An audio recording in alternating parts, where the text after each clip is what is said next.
Do you want to stop the harassing phone calls that you're getting from all these collection companies saying that you owe them money? Are you tired of being abused by them and them cursing at you and telling you what you need to do? Are you frustrated with those people? Are you avoiding those phone calls when your phone rings and you don't recognize the number? If that's you, then you definitely need to watch the rest of this video. Let's get started.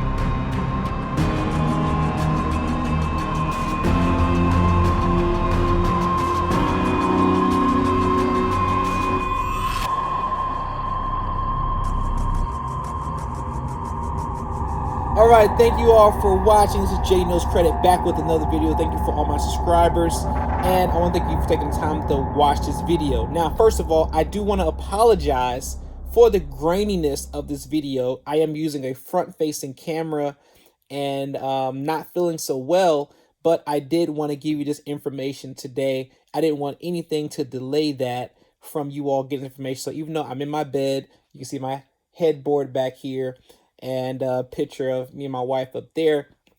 I still want to make sure you got it. So hopefully you all don't judge me too bad for the graininess of this video. All right. But without further ado, let's talk about stopping harassing phone calls. Okay. So this is going to be information. You're going to want to go to the description of this video, and you'll find some links there and information there as well. That's going to help you. All right. But I'm going to talk about it here in this video. First thing, you want to get an app on your phone. The first thing you want to get on your phone, it is called Tape a Call.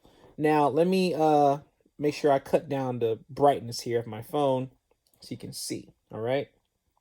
So this is the app you want to get. All right. First thing you want to get, Tape a Call. All right. Now, why is that important? Because you want to record the phone calls with the people who are calling you, trying to get you to give them money. I'm going to break down how they work. Okay, so a collection company, let me tell you what happens with your account. If your account, let's say it is with DirecTV, okay, DirecTV, you had a satellite with them, you canceled the contract before the time was over, and now, you know, you owe them money because you switched to somebody else. And let's say you owe them $1,000. All right. DirecTV, what they're going to do, they're going to try to get the money from you first. If they can't get the money from you, they're going to sell it and write it off on their taxes. All right. So that $1,000 becomes a deduction in their taxes. So that's $1,000 that they don't have to pay taxes on because you owe them money. So they write it off. Okay. So it's now done. They've got some credit for that.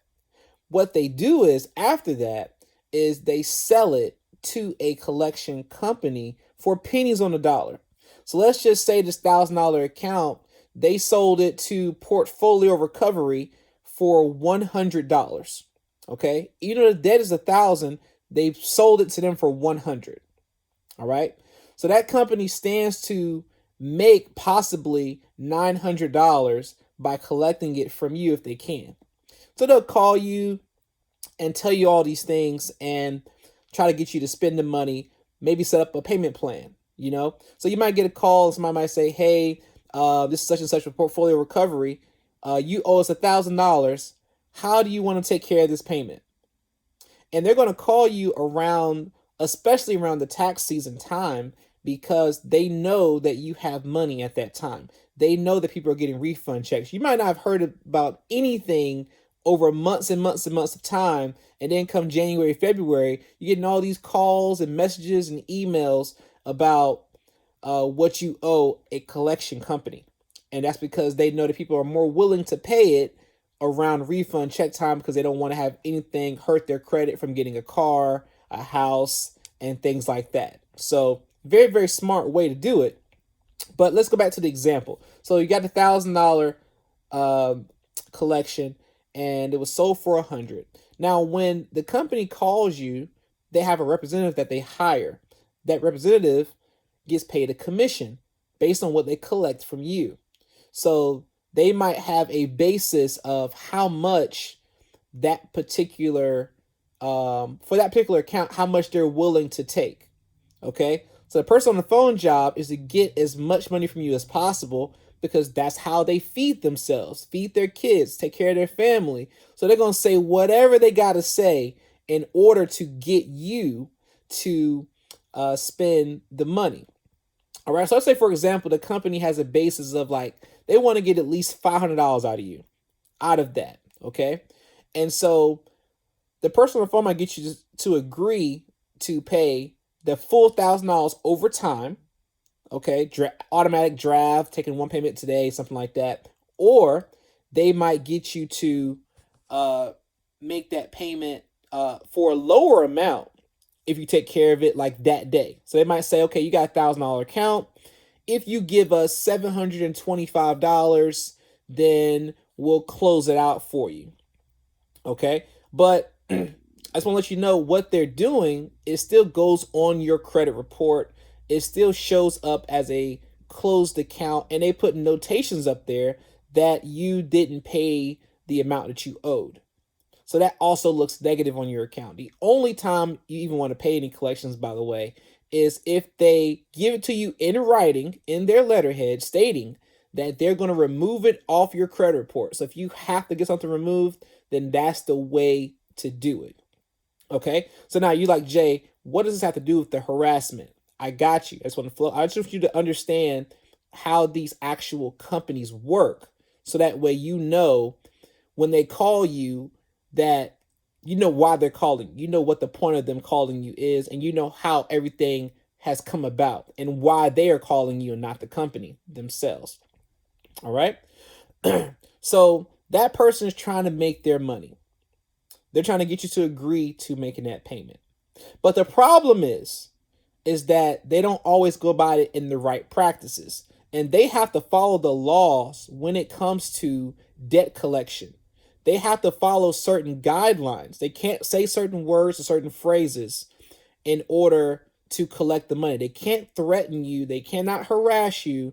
They cannot call your friends and family. They can't do any of that by law. But if you don't know the law and you don't know how they work, then they're going to take advantage of that. So if you've ever had a collection company call your mom, your brother, your cousin, they call your job, they cannot do that. All right. That is harassment. Now, what you want to do if you have somebody calling your phone, first of all, get that tape a call app. All right. When they call your phone, you need to answer the phone. When you don't answer the phone, by the way, you are admitting to the debt. Okay. When you don't answer the phone, if they called you before, you said it's click, click, and you hang up the phone, when you hang up the phone, you're giving them permission to put it on your credit report if it's not already on there. Okay. You're basically saying that this is my debt by not communicating. That might sound crazy, but that's just the way it is. So answer the phone. All right. Let them talk. Make sure you're recording the phone call through the tape a call app or some type of record a call app. So that way it protects you. Okay. Because they're going to tell you that they're being reported. You can record them as well. All right.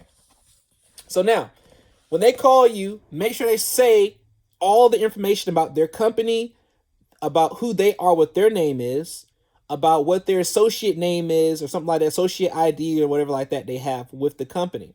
All right. Let them say, you know, what you owe, what your name is, stuff like that. Make sure that all that is recorded on the line. Okay. And then once they get to the part where they're saying, okay, how do you want to take care of this debt? This is what you say verbatim. You say, I dispute the debt and I only want communication in writing. Okay. I repeat, I dispute the debt and I only want communication in writing. Now they're gonna say something like, "Well, this, and this might be your." Okay, sir or ma'am, did you hear me? I said I dispute the debt, and I only want communication in writing. Do you understand? Okay, thank you so much. You have a fantastic day. Okay, hang up the phone. If they call you back after that, they are breaking the law. I wish a company would call my phone. That way I could sue them. Now, because or if they call your phone after that, Now you can legally sue them for harassment. And it's $1,000 they got to pay per harassment charge. So it could be that they called your job, that's $1,000.